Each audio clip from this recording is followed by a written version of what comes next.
ये कहानी है 1959 की। उरल पहाड़ियों के बीच एक ऐसी रात की जहां विज्ञान, रीजन और लॉजिक सब कुछ फेल हो गया। नौजवान माउंटेनियर्स निकले थे एक ऐसे एडवेंचर पे जो उनका आखिरी एडवेंचर बन गया। लोग कहते हैं उस रात के बाद डियाटलॉव पास पे सिर्फ हवा नहीं, कुछ और भी घूमता है। कुछ ऐसा जो डियाटलॉव पास पे जाने वाले लोगों को वापस जाने नहीं देना चाहता। आज हम खोलेंगे डियाटलॉव पास इंसिडेंट का सच। फरवरी 1959 की बात है।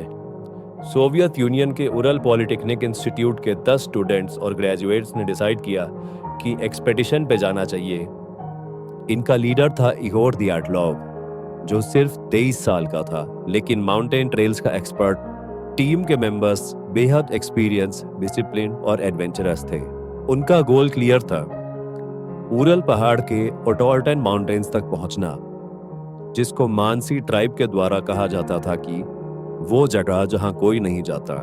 सारे लोगों ने अपने अपने बस्ते पैक किए, अपना अपना ट्रैकिंग का सामान रखा और चल पड़े एक ऐसे सफर पे जिसको पूरी दुनिया आज भी सुन के चौंक जाती है। असल में हुआ क्या कि 10 स्टूडेंट्स जब इस एक्सपेडिशन पे जा रहे थे, उसमें से एक स्टूडेंट की तबीयत बहुत ज्यादा खराब हो गई, तो उसने ये एक्सपेडिशन आधे रास्ते पे ही छोड़ दिया और वो वापस चला गया। अब बचे हुए 9 स्टूडेंट्स अपनी हिम्मत जुटाते हैं और जमा देने वाली ठंड में अपने एक्सपेडिशन पे चल जाते हैं। सब कुछ ठीक चल रहा था। उनका एक्सपेडिशन एक हफ्ते में कंप्लीट होना था, लेकिन एक हफ्ता बीतने के बाद उनका नामो निशान तक नहीं था। एक हफ्ता बीता, कुछ और दिन बीते और उनकी कोई खबर नहीं। इस बार रेस्क्यू टीम्स भेजी गईं। जब रेस्क्यू टीम्स भेजी गईं तो उन्होंने घंटों तक पूरे इलाकों को ढूंढा जहां पे ये टीम अपना एक्सपेडिशन करने गई थी। घंटों तक ढूंढने के बाद भी उन्हें कुछ नहीं मिला, लेकिन तब उसमें से एक इंसान को कुछ ऐसा दिखा जिसको देख के सबकी रूह कांप गई। 26 फरवरी 1959 सर्च पार्टी ने एक व्हाइट माउंटेन स्लोप पे कुछ देखा। जो स्टूडेंट्स एक्सपेडिशन पे गए थे, उनका टेंट बर्फ के अंदर आधा दफन, फटा हुआ और अंदर से काटा गया। उस टेंट को देख के ऐसा लग रहा था कि उस टेंट के अंदर जो भी सोया था उसने इसको बहुत हड़बड़ी में चीरा है अंदर से, किसी धारदार चीज से। टेंट के बाहर सबके जूते बिखरे पड़े थे, कपड़े फैले हुए थे और डायरी के पन्ने इधर उधर पड़े हुए थे। उन्होंने टेंट के अंदर देखा तो कोई नहीं था, सिर्फ स्लीपिंग बैग्स और खाने की प्लेटें जिसमें आधा खाया हुआ खाना पड़ा हुआ था। मतलब वो लोग रात में ही भाग गए बिना कपड़ों के, जमा देने वाली ठंड में। लेकिन क्वेश्चन था, उन्होंने ऐसा क्यों किया? टेंट के बाहर जो ट्रैक था उस पे कुछ पैरों के निशान बने हुए थे, नंगे पैरों के। इतनी ठंड में कोई इंसान ऐसी कौन सी मजबूरी में फंस गया कि उसे अपने जूते पहनने तक का समय नहीं मिला और वो उस नंगे पैर जमा देने वाली ठंडी में बर्फ के ऊपर भाग गया। तो जो टेंट के बाहर फुटप्रिंट्स थे, उसमें से कई फुटप्रिंट्स तो ऐसे थे जो एक दिशा में जाके बिल्कुल हवा में गायब हो गए।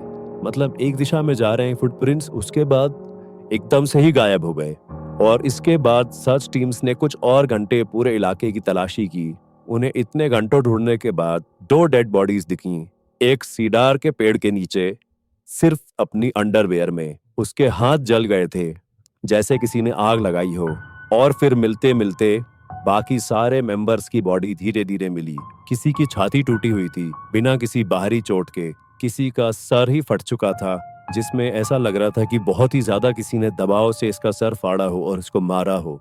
एक लड़की थी इसी एक्सपेडिशन में, उसका नाम था लुडमाइला डबिनीना। उसकी आंखें नहीं थीं और जीभ गायब थी। ये कोई एक्सीडेंट नहीं था, ये कुछ और था, कुछ ऐसा जिसको विज्ञान भी नहीं समझ पा रहा था। मेडिकल रिपोर्ट्स में लिखा था, trauma similar to a car crash but no sign of external violence. मतलब कि जैसा हाथ को कार क्रैश में चोट लगती है उस तरीके का ही इन लोग के साथ भी हुआ था, लेकिन कोई बाहरी इनके ऊपर ना हमले का कोई निशान था, ना कोई बाहरी चोटों का निशान था। इनके कपड़ों पे कुछ रेडिएशन मिली, किसी रेडियो एक्टिव पदार्थ की, जैसे कि इन लोग के पास कोई रेडियो एक्टिव चीज खुद ही के पास रखी हुई थी। सवाल बहुत हैं, जवाब नहीं। पहली थ्योरी ये थी कि एक एवलांच आया। एवलांच का मतलब होता है कि एक बहुत ही भारी संख्या में बर्फ जो है वो पहाड़ की एक तरफ से दूसरी तरफ गिरने लग जाए, और इतनी ज्यादा बर्फ गिरे कि लोग उसमें दब के मर भी सकते हैं। तो पहला ये एक्सप्लेनेशन था कि रात के समय एक बहुत भारी एवलांच आया जिसको देख के सारे ट्रैकर्स डर के भाग गए। दूसरी ये थ्योरी थी कि किसी यटी ने उनके ऊपर अटैक किया। अब जिसको पता नहीं मैं बता दूं, यटी एक मिस्ट्री मॉन्स्टर है, एक ऐसा अर्बन लेजेंड जिसको आज भी दुनिया ढूंढने का प्रयास कर रही है। यटी यानी कि एक बंदर जैसा दिखने वाला क्रीचर जो कि हिमालय की पहाड़ियों पे पाया जाता है, लेकिन जो पैरों के निशान थे वो यति के पैरों से काफी छोटे थे। तो ये थ्योरी तो फेल हो गई। तीसरी थ्योरी ये थी कि जो सोवियत मिलिट्री थी वो किसी तरीके के सीक्रेट वेपन्स टेस्ट कर रही थी। रेडिएशन के जो छोटे छोटे ट्रेसेस मिले थे वो इस थ्योरी को सपोर्ट कर रहे थे। कुछ लोग कहते हैं उन्होंने रात के अंधेरे में आसमान में एक ऑरेंज कलर की लाइट को देखा था। ये सब सुनने के बाद उस टाइम पे एक डिबेट छिड़ गई कि क्या कोई यूएफओ सच में धरती पे उतरा था, क्या वो बेचारे निहत्थे स्टूडेंट ट्रैकर्स एक एलियन एक्सपेडिशन के शिकार बन गए, या फिर कुछ और, कुछ पैरानॉर्मल। मानसी ट्राइब के लोग कहते हैं वो जगह फॉरबिडन माउंटेन है, मतलब ऐसा पहाड़ जहाँ पे किसी को नहीं जाना चाहिए और कोई नहीं जाता है। वहाँ जो भी गया है वो वापस नहीं आता, ऐसा मानसी ट्राइब के लोगों का कहना है। वहाँ कुछ तो ऐसा है जो शांति बरकरार नहीं रहने देना चाहता। क्या वो लोग उस जगह के सीक्रेट को छुपा रहे हैं? क्या ये जो मानसी ट्राइब है ये कुछ ऐसा जानता है जो ये लोगों को बताना नहीं चाहता?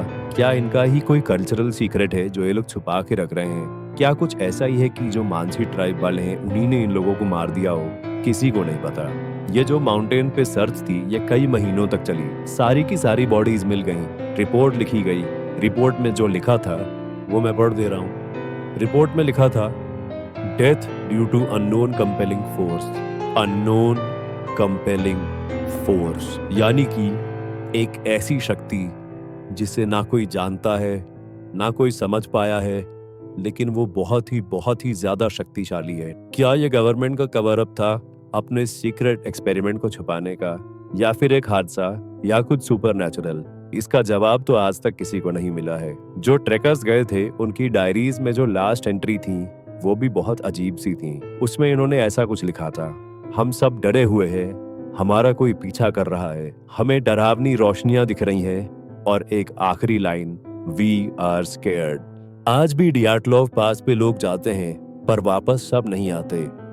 कुछ कह सकते हैं सिर्फ हवा चलती है, लेकिन जिन्हें सही फ्रीक्वेंसी पर सुनना आता है उन्हें कुछ और सुनाई नहीं देता, सिर्फ पैरों की आवाज अपने टेंट के बाहर। अगर आप कभी उरल माउंटेन्स जाएं और हवा ज्यादा तेज चले, बस ये याद रखिएगा, कुछ कहानियां बेहतर हैं अधूरी रहने के लिए। दोस्तों, आपके क्या ख्याल है इस बारे में?